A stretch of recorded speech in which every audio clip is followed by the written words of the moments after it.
Iginiit ng impeachment prosecution na dapat alam ng taong bayan ang mga out-of-the-country travels ni Vice President Sara Duterte bilang bahagi ng transparency.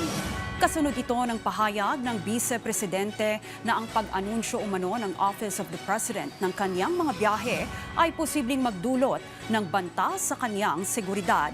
Kuinestyon din ng prosekusyon kung saan nanggagaling ang pondo ng sunod-sunod na pagbiyahe ng bise sa ibang bansa, lalo na kung sariling pera ang ginagamit panggastos dito. Anila, kung ang opisina ng Pangulo ay nagiging transparent sa mga foreign trips nito, dapat ganun din ang pangalawang Pangulo.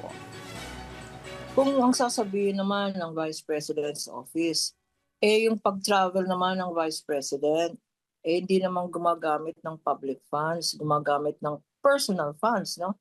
Alam naman natin ang sweldo ng Vice President. So pupunta tayo sa susunod na article, unexplained wealth.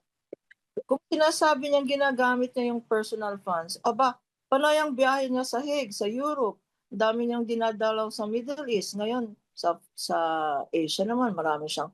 And she's saying she's using personal funds. Aba, Madam Vice President, baka ayan na yung unexplained wealth mo.